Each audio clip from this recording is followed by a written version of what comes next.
Today I have an exciting review for all the video enthusiasts out there. This is a professional quality 3-axis camera stabilizer. It is a revolutionary tool that can be used to produce smooth, steady, cinematic quality footage. We will unbox this, we will take a look at everything that's inside, we will put it together, and we will balance a real camera onto this gimbal, and I'll show you side by side of with the gimbal and without the gimbal to show you what difference this makes. And then we will dive into all the features. This gimbal can do a lot of things. Let me show you a preview so you understand what I'm talking about.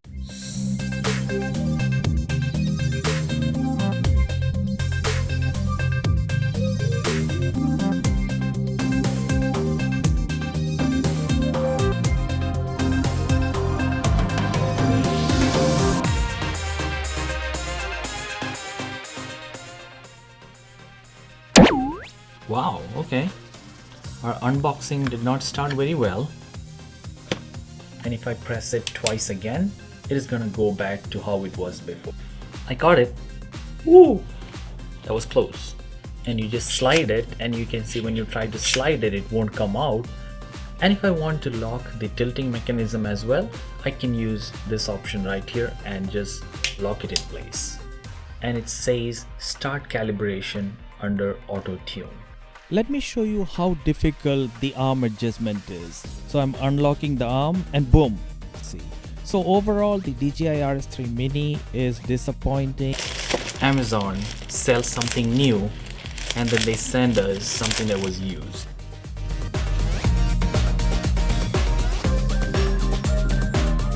Little Jaguar was kind enough and he agreed to be a model for our video. So thanks to Jaguar. So before I cut the box open, let me tell you a couple of things. One, I'm going to switch to a top view because that is the best view to show unboxings. And second, this is not a sponsored video. I bought this from Amazon. I paid $369 for this. So this is going to be an unbiased review. Let's divide this video into a few sections and I'll mark all those sections below in the timeline. Feel free to navigate to sections that you may be interested in. In section number 1, I'll show you a top view of the unboxing and we will take a look at everything that's in the box. In section number 2, we will balance this gimbal with a camera.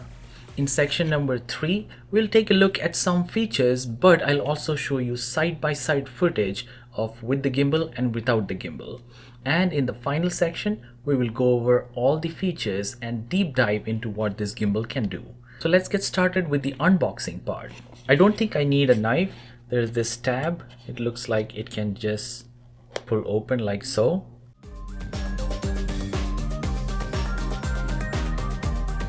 I should have opened it the other way.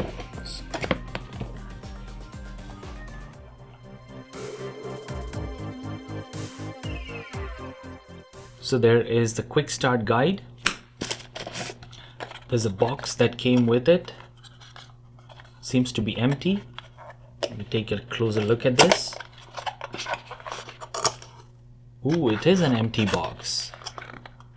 So that kind of tells me that this was a used or a returned product. Wow, okay.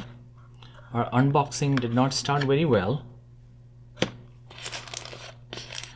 And looks like there is a tear here. Looks like this was returned. I bought this on Amazon as new. It's a shame that Amazon sells something new and then they send us something that was used.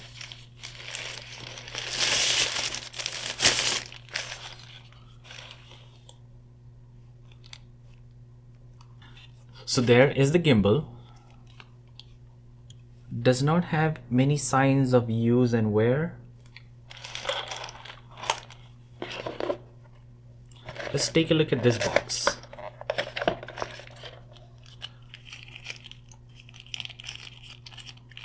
This looks like the mounting plate. Let's put that on the side. This looks like the tripod. Let's set that aside. And this is a wing nut and another kind of nut. Set that aside as well.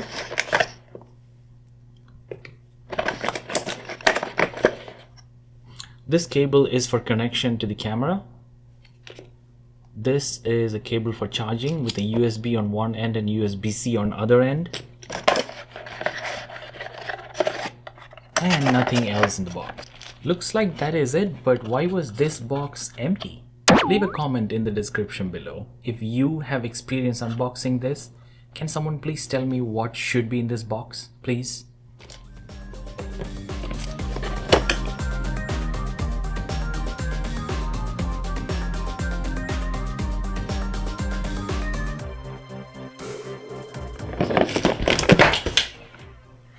I got it. Woo! That was close. Now let's verify if we have everything. There's the gimbal. There is the tripod. And there is the mounting plate. That is the camera cable. There is the USB charging cable. And the screw kit. So it looks like we have everything, but why was this box empty? Kind of bothers me. In order to set up the gimbal, we need this faceplate here and one of these screws.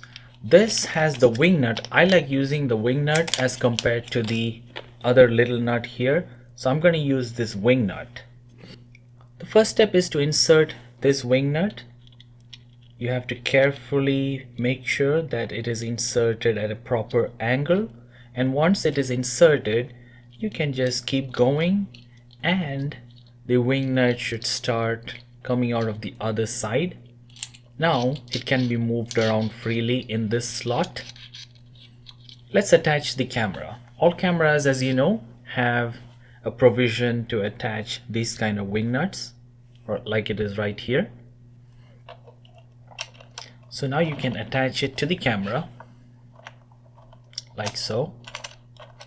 So the wing nut is tightly attached and you can just lock it in place. Alright, now let's attach it to the gimbal so I can demonstrate how to balance this. First, let's pull this attachment out of here so we can attach the camera easily. So to do that, this lever here should be in the unlock position and you just slide it, and you can see when you try to slide it, it won't come out. That's because you need to push this button right here, and you push this button and now it comes out easily. So now that this attachment is out, we can work on attaching the camera to this faceplate. You can simply slide it in and it is ready to be locked in place. Now let's slide this camera along with the faceplate onto this arm. So back again, let's slide it in this little slot. Make sure this red lever is in the unlock position when you're trying to slide it in. And once you slide it in beyond a certain point, you can just lock it.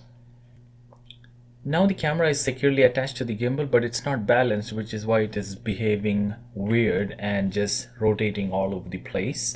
So we have to balance 3 arms of this gimbal.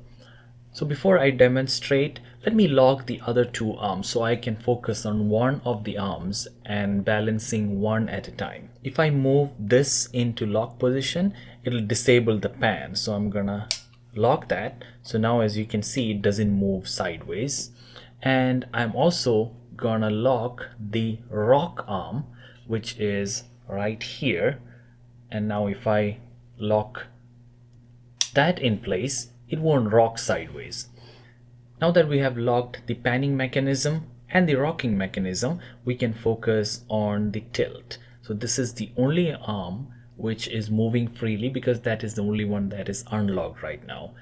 And if I want to lock the tilting mechanism as well, I can use this option right here and just lock it in place.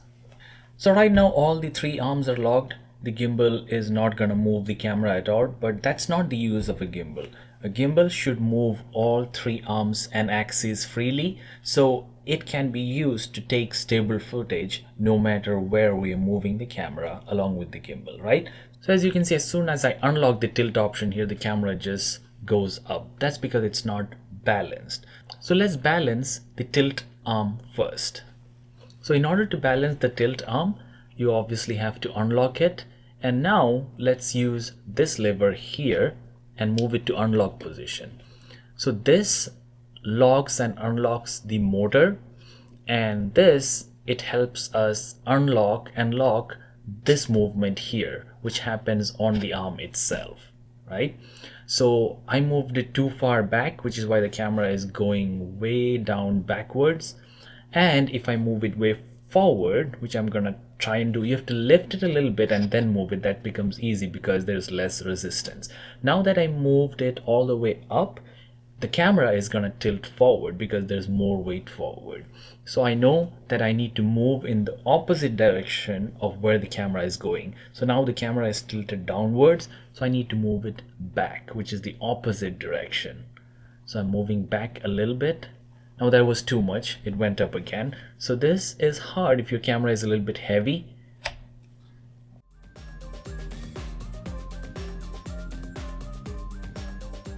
So that looks like it is pretty balanced. So I'm gonna lock this arm right here using the lever and lock the tilt motor as well. The tilt motor is locked, which means the motor is not rotating, and I also cannot move the camera back and forth on this arm as well. So we have kind of balanced the tilt mechanism. The second arm we're gonna balance is the rocking arm. Let me unlock this to show you. So I unlock it, and now the rocking is freely moving, and let's see if it's balanced. I'm gonna let this go, and as you can see, it just goes sideways, which means it is not 100% balanced. So in order to balance this, we again move this lever here. That allows the camera to freely move back and forth on this arm. So it moves to the left, which means now I overdid it, so it is rocking way to the right upwards. So I need to move it back. Remember, the opposite direction. So opposite to where it's going. Alright, now it is slightly better. Let's move it even further. So always lift it a little bit so there's less resistance. Well, now I overdid it, so it went to the left. So this takes a little bit of patience. This is slightly better. Slightly better. One improvement they could have made is, rather than us having to move back and forth, if they had a minute adjustment after you are able to adjust it at a certain point, if there was a fine-tuned adjustment, that would have been great. Alright, right now the rocking looks like it is in a good spot. Looks like it is not moving all over the place. So I am going to lock the rocking using this lever. That will prevent the camera from moving back and forth on this arm. And I'm going to also lock the rocking motor, and for that I use this lock right here. Oh, I locked it at the wrong spot. Maybe I should have locked it right here. So now I have locked the rocking motor as well as the arm that holds the camera. And now let's balance the pan. So for that I am going to unlock the panning mechanism, which is this. Now the motor moves freely. The motor is not on, but it is able to freely rotate.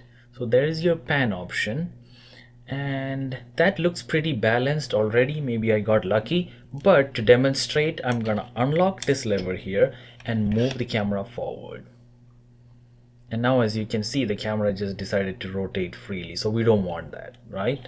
So let me move it back a little bit. So that seems to stay right there. So I'm gonna lock it in place. It looks good. So I am gonna lock the motor, that is the panning motor. So everything is locked in place. So now we are able to say that this is a fairly good starting point for our balance, because at some point we will turn on this gimbal and it has auto calibration that will calibrate everything further. Before we go any further, let's check out if the balancing that we did is good or not. So to test it out, we have to unlock all three motors. Remember to unlock, this is very important, otherwise you're gonna damage the gimbal. You want all three axes to be able to move freely. If you lock them and turn on the gimbal, then it is gonna try to move against the lock, right? You want it to be able to move freely and let the motor do its work. So remember to unlock all three axes. So number one is the pan, so I'm going to unlock this. And number 2 is the rocking, so I'm going to unlock that. And number 3 is the tilt, I'm going to unlock that as well. So all 3 axes are now unlocked. I see that it is going a little bit to the side, which means I may have to readjust this arm right here that is rocking. Looks like it is rocking way to the left. So let me readjust that a little bit.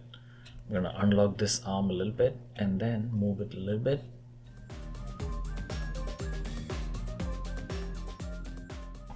Alright, looks like it's slightly better. Here's a tip. When you start balancing your camera, make sure you attach everything that you will be using onto the camera. Like if you have a microphone, you need to attach that. If you're adding filters, you can attach that as well. Basically, you want to mimic the exact weight of the camera you will be using, so the gimbal gives you a very steady shot. Now to test out if we really balance this well, let's move the camera around. So one, I'm going to move it up. It kind of stays there when I moved it up. Now let's move it down. It kind of stays there when I moved it down. Now let's move it to the left here.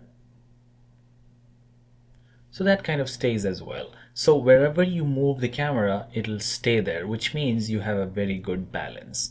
Now we are ready to turn the gimbal on. All the axes are unlocked, like I was saying. The tilt is unlocked, the rocking is unlocked, and the pan is also unlocked. All 3 axes unlocked. Let's turn the gimbal on. So to turn the gimbal on, you have to use this power button right here. Press it to turn it on. When you turn it on for the first time, you will be presented with this screen. It says language English, and you can press next here. Okay, it says skip 3 times remaining. DJI gives you 5 trial uses before you need to activate this device. So right now I'm on 3 because I just used it twice just to play around with the settings. So I'm gonna skip it once again. So skip, and now once I clicked on skip, the gimbal is actually trying to stabilize the camera. You might think that the gimbal is ready to use, like I could use this joystick and it would move the gimbal up or down. So that is great, but this is not ready to use yet. Before we start using, we need to calibrate this gimbal. So you have to click on this first option right here, and it says start calibration under auto tune. And when you start calibrating, you have to make sure that you place the gimbal on a flat surface. The gimbal is going to vibrate and move around a little bit, which is fine. That is how it is calibrating and making sure that it starts working to give you steady shots. So let's click on the start calibration, but before that I am going to put this on this flat surface like so. So I'm going to click on start calibration right now. So now as you can see, it is vibrating and moving around. So this is the calibration part.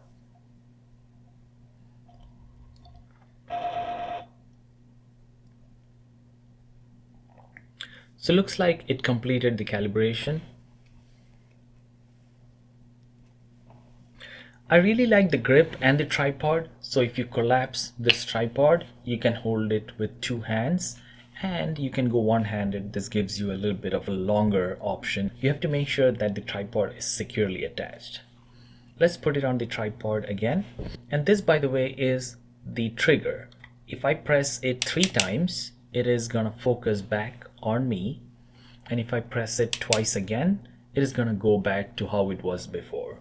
So you can switch between selfie mode and the normal mode just by using the trigger and tapping it 2 or 3 times.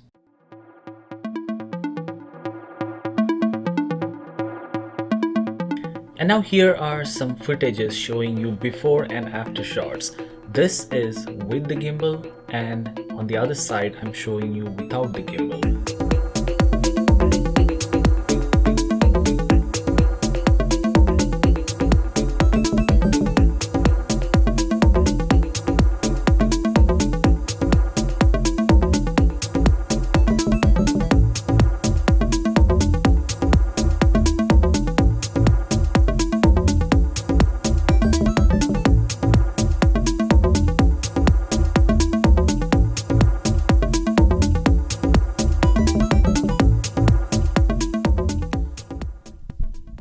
And now let's talk about all the features and if this is really worth it. Number one is the design. Although this is a great tripod, you don't pay $369 for a tripod. As you can see, the arms collide depending on the weight and specifications of your camera plus lens. The arms are actually gonna collide. As you can see, there's a rubber bumper they have attached to the arm because they probably know that this happens a lot. And the next problem I see is the arms themselves. They're not sturdy at all. They are like some cheap metals and they kind of don't even slide properly. I hate the design so far, and this is definitely not a premium product that you would pay $370 for. Come on, nowadays cameras like my Sony ZV-E10 camera was around $700, and this is just a gimbal and it's not even the high-end gimbal. Why should this be so cheaply made?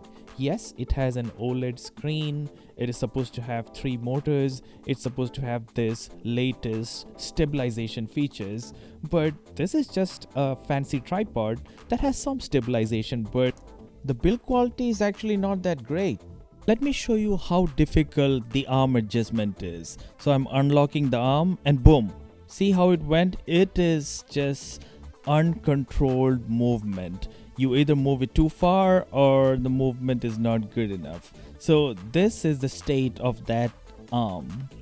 Now let's talk about all the locking mechanism. Yes, you can lock the axis that is responsible to rock the pan and the tilt, but that is not user friendly either. It is just a click, but to get used to it, it'll definitely take time. This is not something that you will be used to in just a few uses. So that is a design flaw as well. That could have been a feature on the touchscreen or something that you can just control visually. I have had to reach behind the gimbal and try to find out where the lock is in order to lock and unlock it. So that is definitely a concern when you're trying to do quick movements. And having said that, I'm sure that after a few uses, you will eventually get used to it and it might give you better results. I played with it for a few days, but it is a very beginner unfriendly tool. So if you're just looking to buy something and get good quality stable videos without a lot of practice and without a lot of pain, the pain in adjustment is a problem. So if you have the patience and if you're a regular user of something like this, doing like wedding videos, and a regular usage out of it will definitely help you get used to it. But for day-to-day video makers like us who make YouTube videos and want some stabilization, we might have to look into some other options. Carrying this around is not very user-friendly for the benefit it gives us.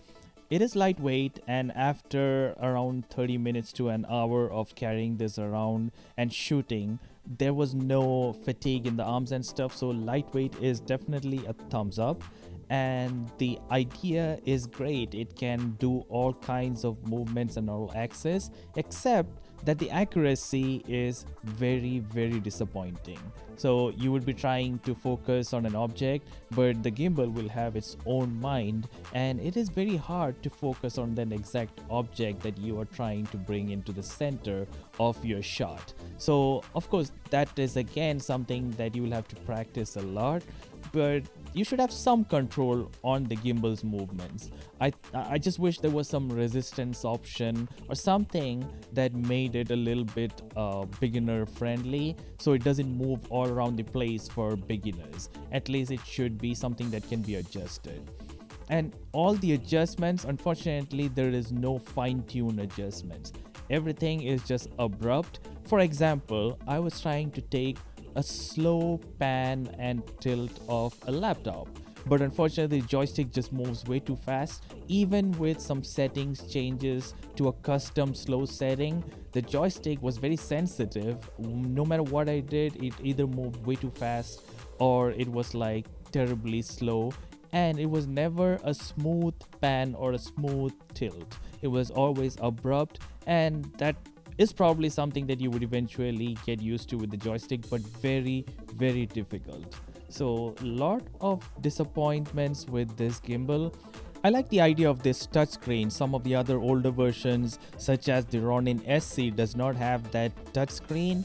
The touchscreen definitely makes it a little bit easy, but I think the best out of this gimbal could be used if you actually download the app. The phone app has a little bit more features and control. For example, there is an option where you move the phone up or down, and the gimbal also moves the camera up or down or sideways depending on where you move the phone. So that is a cool feature, but those are the things that you don't use every day. Depending on the situations, you may use it.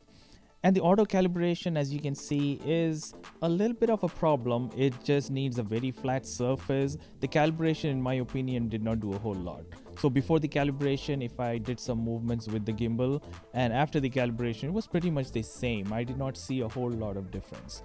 And the 360 movement, which I'm showing you right now, that 360 movement is not so great either. As you can see, the camera has its own mind. I tried a lighter camera, I tried a heavier camera because the lighter camera was probably too light for it, I don't know. But either way, it did not do a great job of pointing and making the object that I was trying to shoot in the center of my shot. So control and accuracy is a major problem in all modes. Another option that you may be able to consider is the Ronin SC. That is $279. It is a slightly older model. This one was released after that, so this is supposed to have better stabilization, but considering the price, and it's actually on sale, the Ronin SC, please do consider subscribing so you get notified when I make a video on the Ronin SC. So overall, the DJI RS3 Mini is disappointing, and this is definitely not value for money.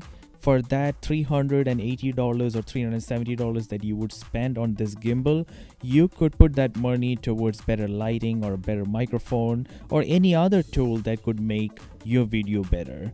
And I'm not saying all gimbals would be a waste of money. This one was just not user friendly, and for the money we're paying, the features are lagging. So something that is cheaper and would still be a great stabilization tool, probably the Ronin SC or a Zhiyun, how do you pronounce that?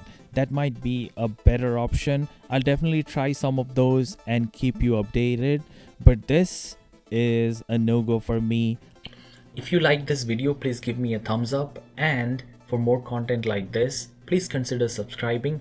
Every like makes me smile. So thank you so much for watching. I hope you have a good day or good night wherever you are. Take care. Until next time. Bye.